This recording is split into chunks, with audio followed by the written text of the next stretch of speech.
Percolation thanks ಅಂತ ಹೇಳಿ ಇವೆಲ್ಲ ಉಪಯೋಗ ಮಾಡಿದ್ರು. ಪರ್ಕ್ಯುಲೇಷನ್ ಟ್ಯಾಂಕ್ ನೀರು ನಿಂದಿಸಿದ್ರೆ ನೀರು ಕೆಳಗೆ ಅಂತರ್ಜಲ ಇಂಪ್ರೂವ್ ಆಗ್ತದೆ ಅಂತೇಳಿ ಪರ್ಕ್ಯುಲೇಷನ್ ಟ್ಯಾಂಕ್ ಅಂತಾರೆ. ಸೊ ಇದು ಮೈನಿಗೇಷನ್ ಕೆರೆ ಆಲ್ರೆಡಿ ಮೊದಲೇ ಇದ್ದಿತ್ತು ಅದನ್ನು ಈಗ ನಾವು ನಬಾರ್ಡ್ನಲ್ಲಿ ಮಾಡಿರೋದು ಡೆವಲಪ್ಮೆಂಟ್ ಮಾಡಿ ಬಂಡ್ಸಲ್ಲಿ ಸ್ಟ್ಯಾಂಡರ್ಡ್ ಮಾಡಿ. ಯಾಕಂದ್ರೆ ನೀರು ತುಂಬ್ತಾ ಇದ್ವಿ. ಈ ರಾಯಚೂರಿಗೆಲ್ಲ ಮಾಡಿ ಮರ್ಯಾಬಾದ್ ಕೆರೆ, ಒಡವಟ್ಟು ಕೆರೆ, ಅಲ್ಲಿ 5-6 ಕೆರೆ. ಈಗ ಎಲ್ಲಿ ನೀರು ತುಂಬ ಕಾರ್ಯಕ್ರಮ ಇದ್ದದಲ್ಲೆಲ್ಲ ಬಂಡ್ಸ್ ಮಾಡಿ ಒಳಗೆ ರಿವಿಟ್ಮೆಂಟ್ ಮಾಡಬೇಕು. ಯಾಕಂದ್ರೆ ನಾಳೆ ನೀರು ಮಾಮೂಲು ನ್ಯಾಚುರಲ್ ನೀರಾದರೆ ಕಡಿಮೆ ಬಂದಿರ್ತದೆ. ಈಗ ನಾವು ನೀರು ತುಂಬಿಸೋ ಕಾರ್ಯಕ್ರಮ ಮಾಡ್ತಾರೆ ಇರಿಗೇಷನಿಂದ ಆ ಕೆರೆಗಳಿಗೆಲ್ಲ ಅದು ಏನು ಲೈನಿಂಗ್ ಅಂತಾರಲ್ಲ, ಲೈನಿಂಗ್ ಅಂದರೆ ಲೈನಿಂಗ್ ಮಾಡಬೇಕು. ಲೈನಿಂಗ್ ಮಾಡಿದ್ರೆ ನಾಳೆ ಏನಿದೆ ಅಂದರೆ ಒಡ್ಡು ಗಿಡ್ಡು ಹೊಡೆದೋಗಿ ತೊಂದರೆ ಆಗ್ತದೆ ಅಂತೇಳಿ ಆ ರೀತಿ ಯಾವ ಎಲ್ಲೆಲ್ಲಿ ಎಲ್ಲ ಸ್ಕೀಮ್ಗಳ ಮುಖಾಂತರ ಅದನ್ನೆಲ್ಲ ಮಾಡಿ ತುಂಬಬೇಕಂತ ಸ್ಕೀಮ್ನಲ್ಲೆಲ್ಲ ಆ ಕೆರೆಗಳನ್ನೆಲ್ಲ ಆ ರೀತಿಯಾಗಿ ಬದಲುಗೊಳಿಸ್ತಕ್ಕಂಥದ್ದು ಪ್ರಯತ್ನದಲ್ಲಿ ಮಾಡ್ತಾಯಿದ್ದಾರೆ.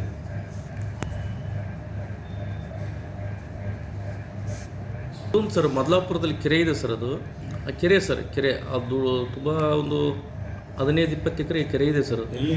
ಮದಲಾಪುರ ಸರ್, ಅಂದರೆ ರಬ್ಬಣ್ಕಲ್ ಕ್ಯಾಂಪ್ ಪಕ್ಕ ಸರ್. 15 ಎಕರೆ ಮೇಲೆ. ಅದೇ ಸರ್, ಅದು ಕೂಡ ಮಾಡಿದ್ವಿ. ಈಗೆಲ್ಲ 4 ಮೇರಣ್ಣ ಮಾಡಿದೆ, ಅದಕ್ಕೆ 3 ಕೋಟಿ ರೂಪಾಯಿ ಖರ್ಚು ಮಾಡಿದ್ವಿ 2 ಸಲ. ಅಲ್ಲಿರ್ತಕ್ಕಂಥ ಪೈಪ್ಗಳು ಬೇರೆ ಹೋಯ್ತಾ ಇದ್ದಾರೆ ಸರ್ ಎಲ್ಲ. ಮದಲಾಪುರನಲ್ಲಿ LI ಸ್ಕೀಮ್ ಮಾಡಿದ್ದಾನೆ, MLA ಇದೆ ದರ್ದಲ್ಲಿ ಒಂದು ಮದಲಾಪುರದಲ್ಲಿ. ಅದು ಅವಾಗ 2008ನಲ್ಲಿ ಪ್ರವಾಹ ಬಂದಾಗ ಎಲ್ಲ ಹೊಡ್ಕೊಂಡು ಹೋದ್ರು 100 ಇರಿಗೇಷನ್ಸ್ ಎಲ್ಲ ಮುಂಡಾಬಾದ್ರಿಂದ ಹಿಡಿದು ಕರ್ನೂಲ್ ತನಕ ಆಯುರ್ವೇದ. ಈಗ ಅದು ಮತ್ತೆ ಮಾಡ್ತಾಯಿದ್ದೀವಿ, ಅದನ್ನು ಟೆಂಡರ್ ಕರಿತಾ ಇದೆ. ಅದು ತಂದು ನೀರು ಆ ಲಿಫ್ಟಿಗೇಷನ್ದು ಆ ಕೆರೆಯಲ್ಲಿ ಹಾಕಿ, ಕೆರೆಯಿಂದ ಕೆನಾಲ್ಗೆ ಹಾಕಿದರೆ ಮದಲಾಪುರ ಕಾತ್ರಿಗೆ 2 ಎಲೆಗೂ 2,400 ಎಕರೆಗೆ ಆ ಲಿಫ್ಟಿಗೇಷನ್ ಉಪಯೋಗ ಆಗ್ತದೆ. ಸ್ಟೋರೇಜ್ಗೆ ಟ್ಯಾಂಕ್ ಉಪಯೋಗ ಮಾಡ್ಬೋದು, ಟ್ಯಾಂಕು ಭದ್ರಗೊಳಿಸಬೇಕಂತೇಳಿ ಮಾಡಿದ್ದಾರೆ.